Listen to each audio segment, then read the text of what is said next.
Hello दोस्तों, शुरू करते हैं उत्तराखंड इतिहास की 13वीं क्लास, जिसमें हम कुषाण वंश को कवर करेंगे। और कुषाण वंश जितना भी है सारा का सारा कवर किया जाएगा और पूरा जो है आज मैप से कुषाण वंश को कवर किया जाएगा।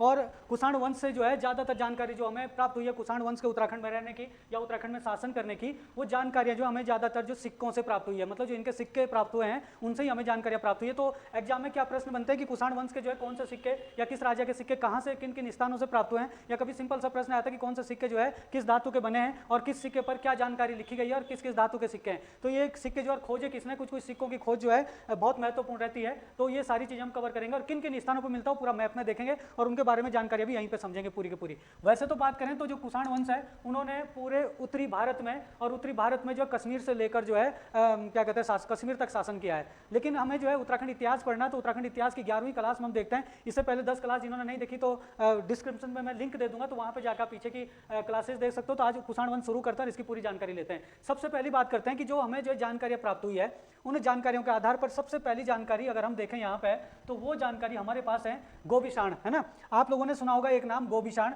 जो यहाँ पे उधम सिंह नगर में पड़ता है। उधम सिंह नगर में यहाँ पे एक स्थान पड़ता है जिस स्थान को क्या कहा जाता है, गोबिशाण। तो मैं यहाँ पे इसके बारे में जानकारी लिखूंगा। यहाँ पे आप लोग जो है क्या बोलोगे, सबसे पहले गोबिशाण की बात करते हैं। तो जो ये गोबिशाण है ये उधम सिंह नगर, यानी कि ये इसको आप वर्तमान में देखें तो वर्तमान का जो आपका क्या है, काशीपुर है ना, क्या है, काशीपुर। उसी को जो है गोबिशाण के नाम से बोल सकते हो आप लोग। उसी को पहले गोबिशाण कहा जाता था, तो उधम सिंह नगर के काशीपुर में। तो पहली बात आपको ध्यान रखना, गोबिशाण कहाँ है, उधम सिंह नगर में। और उधम सिंह नगर में भी कहाँ पे, जिसको काशीपुर बोलते हैं ना, वही गोबिशाण हो गया। तो यहाँ से जो है किसके जो है सिक्के प्राप्त हुए हैं, तो राजा कनिष्क, है ना। आप लोगों ने कुषाण वंश के राजा का नाम सुना होगा, राजा कनिष्क का। ये जो राजा कनिष्क थे ये कुषाण वंश के सबसे शक्तिशाली शासक थे भाई। आप लोगों ने सुना होगा कि जो क्या कहते हैं, आप लोगों ने शक संवत का नाम सुना होगा, है ना। शक संवत, जो शक संवत है ये जो है कैलेंडर है शक संवत पर आधारित, वो 78 ईस्वी में किसने बनाया था, किसने स्थापित किया था, तो कनिष्क ने ही चलाया था ये शक संवत। और इसको हम अभी राष्ट्रीय कैलेंडर के रूप में जो है चलाते हैं। तो ये वही राजा है जिनके सिक्के जो है कहाँ से,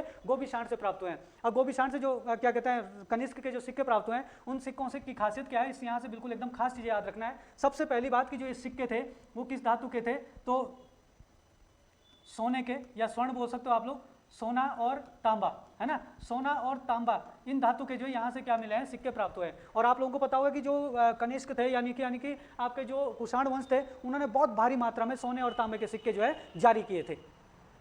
यहाँ से जो सोने का सिक्का होता था वो इसका जो है 8 ग्राम का होता था। इसको पूछा जा सकता है जो कनिष्क के सोने के सिक्के प्राप्त हुए हैं वो कितने ग्राम के थे, 8 ग्राम के थे। दूसरी बात, एक तो आप लोग जो है नाम याद रखना, नन्ना, है ना, नन्ना देवी, है ना। एक नाम आपको याद रखना है, इनकी यूनानी देवी हुआ करती थी एक, नन्ना देवी। इसका चित्र होता था उस पर, और साथ में जो है क्या लिखा होता था, यूनानी भाषा में लिखा होता था, नानो लिखा होता था। मतलब जो ये नाना है, नन्ना है, नन्ना जो है इनकी एक देवी थी, और नानो जो है क्या था, एक शब्द लिखा होता था नानो, जो किस भाषा में था, यूनानी भाषा में था। किस भाषा में था, यूनानी भाषा में लिखा होता था। एक तो ये चीज़ है। दूसरी बात कि यहाँ से जो राजा कनिष्क है इनकी जो है वो सिक्के जो है 9 नाणक, इनको क्या बोलते हैं, 9 नाणक मुद्रा बोलते हैं। मतलब कनिष्क की जो मुद्रा प्राप्त हुई है गोबिशाण से, वो कैसी मुद्रा प्राप्त हुई है, 9 नाणक मुद्रा। अब आप बोलोगे 9 नाणक मुद्रा क्या होती है, 9 नाणक मुद्रा का मतलब होता है 9 देवी देवता। 9 देवी देवताओं का क्या था, इसमें चित्रण किया हुआ है। 9 देवी देवताओं का इसमें क्या किया गया है, चित्रण किया गया है, इसीलिए इसको क्या कहा जाता है, 9 नाणक मुद्रा कहा जाता है। अब ये जो 9 देवी देवता इसमें चित्रित किए गए थे वो कौन कौन से देवी देवता थे, जरा उनके नाम भी यहाँ पे जान लेते हैं। विष्णु, शिव, सूर्य, चंद्र,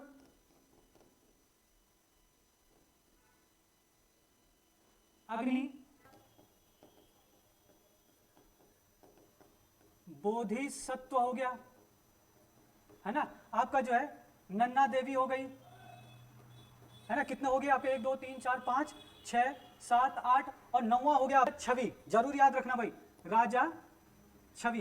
राजा छवि का मतलब है राजा का चित्र, अर्थात किसका चित्र, राजा कनिष्क, खुद राजा कनिष्क का चित्र होता था। इसी प्रकार से जो है वासुदेव द्वितीय, यहीं से गोबिशाण से जो है क्या हुआ कि आप लोगों ने नाम सुना राजा का, कुषाण वंश के राजा थे वासुदेव, वासुदेव द्वितीय, वासुदेव द्वितीय या वासुदेव सेकंड बोल सकते हो आप लोग। इनकी भी यहां से क्या हुई है, 3 स्वर्ण यानी कि सोने की मुद्राएं प्राप्त हुई है।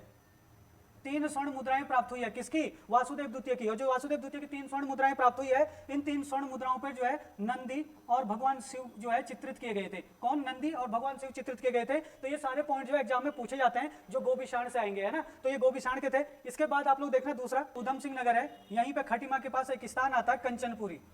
क्या आता है? कंचनपुरी। कंचनपुरी कहां पड़ेगा आपके पास? खटीमा के पास। आप खटीमा बोल सकते हो। कंचनपुरी कहां पड़ेगा आपका? खटीमा के पास, है ना। कंचनपुरी कहां पड़ेगा? खटीमा के पास पड़ेगा। और ये भी कहां पे? उधम सिंह नगर में ही है। अब कुषाण वंश से संबंधित जो है 7 स्वर्ण मुद्राएं प्राप्त हुई है। 7 स्वर्ण मुद्राएं। कितनी स्वर्ण मुद्राएं प्राप्त हुई है? 7 स्वर्ण मुद्राएं प्राप्त हुई है। और जो ये क्या कहते हैं आपका उधम सिंह नगर में क्या पड़ता है? कंचनपुरी पड़ता है, जहां से कुषाण वंश के शासकों से संबंधित जो है 7 स्वर्ण मुद्राएं प्राप्त हुई है, जो खटीमा के पास पड़ता है। तो एग्जाम में प्रश्न आया था, किसी पेपर उत्तराखंड के पेपर में पूछा गया था कि 7 स्वर्ण मुद्राएं कहां से प्राप्त हुई थी कुषाण वंश से संबंधित? तो कंचनपुरी सीधा ऋषिकेश के पास पड़ता है। मुनि की रेती, है ना। मुनि की रेती कहां पड़ता है? ऋषिकेश की रेती। यहां से भी कुषाण कालीन मुद्राएं प्राप्त हुई है, लेकिन कौन सी मुद्राएं? राजा हुविस्क। राजा हुविस्क, ये राजा हुविस्क थे, इनकी 44 मुद्राएं प्राप्त हुई भाई। यहाँ से 44 सिक्के मतलब इनके प्राप्त हुए यहाँ पे।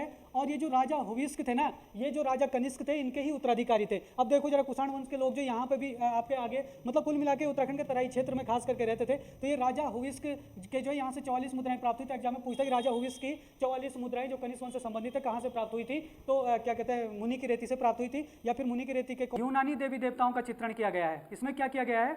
यूनानी देवी देवताओं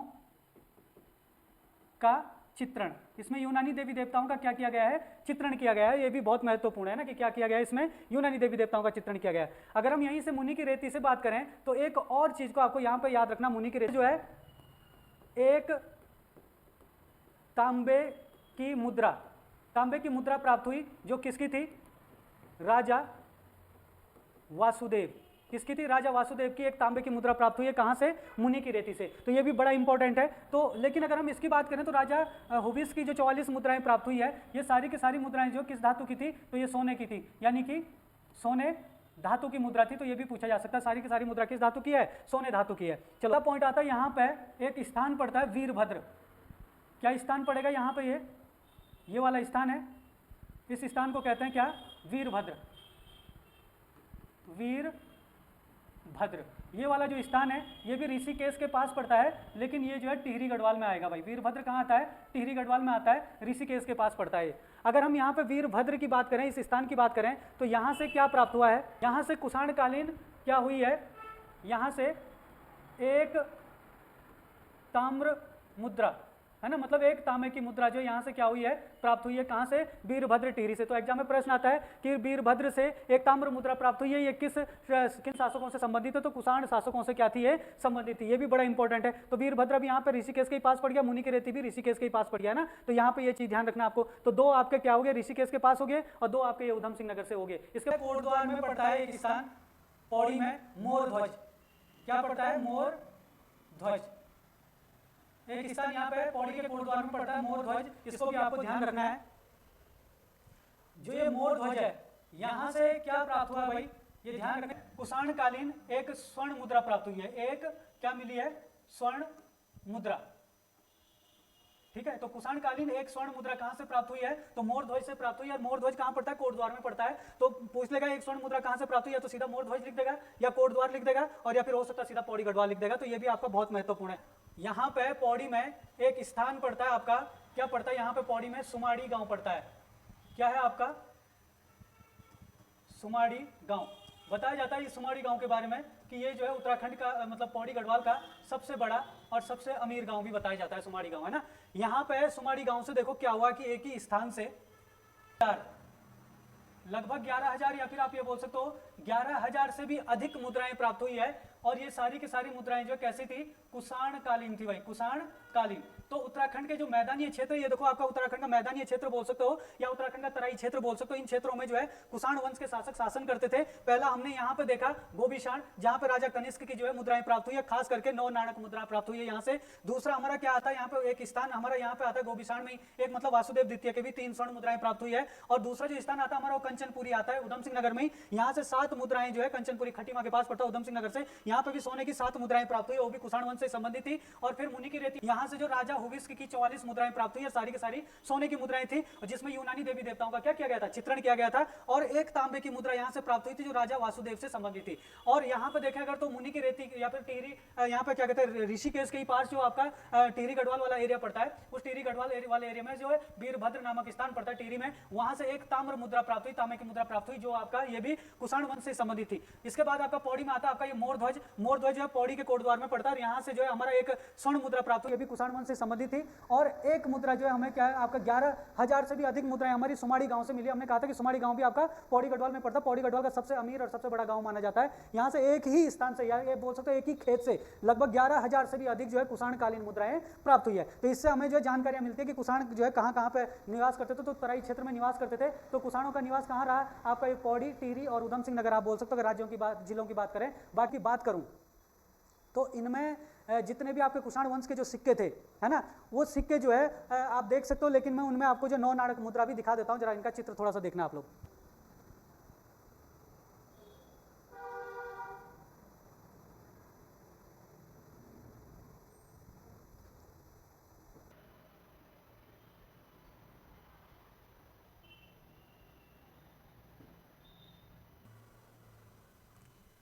तो अगली बात जो आपको ध्यान रखनी हो, क्या ध्यान रखनी है कि जो यहाँ पे हमें जो है उधम सिंह नगर में जो है गोभिषाण है ना, उधम सिंह नगर के जो गोभिषाण है, गोभिषाण से जो मुद्रा प्राप्त हुई, क्योंकि राजा कनिष्क की मुद्रा प्राप्त हुई है यहाँ से, जो कुषाण वंश के सबसे शक्तिशाली शासक थे। तो उनकी मुद्रा के बारे में आपको पता होना चाहिए कि किसने खोजी और कब इसकी खोज की गई थी। और दूसरी मुद्रा जो है आपको याद रखना मुनि की रेती से, जो आपका ऋषिकेश के पास मुनि की रेती पड़ता है ना, मुनि की रेती, यहाँ से जो 44 मुद्रा प्राप्त हुई है, मुनि की रेती से जो 44 मुद्रा राजा हुविस्क की 44 सोने की मुद्रा प्राप्त हुई है, क्योंकि बहुत बड़ी बात है एक ही राजा की 44 सोने की मुद्रा प्राप्त हुई है, खोजी गई। तो ये दोनों चीजें आपको पता होना चाहिए। सबसे पहले बात करते हैं गोभिषाण की। तो गोभिषाण से जो राजा कनिष्क की जो मुद्राएं खोजी है, वो तो ये खोजी है 1960 में, 1960 ईस्वी में खोजी गई। और किसने खोजी है, केपी नौटियाल, केपी नौटियाल। याद रखना, ये पूछेगा, मिलान करने के लिए भी पूछता है ऐसे क्वेश्चन, और सन भी पूछ लेगा सीधे। गोभिषाण में जो राजा कनिष्क की मुद्राएं खोजी, वो कब, उनकी खोज कब हुई थी और किसने खोजी, तो केपी नौटियाल ने खोजी थी। ठीक है, बाकी और डिटेल में मैंने आपको बता दिया इसके बारे में। और बाकी जो खोजी गई है उनके बारे में नहीं पूछता, क्योंकि अलग अलग विद्वानों ने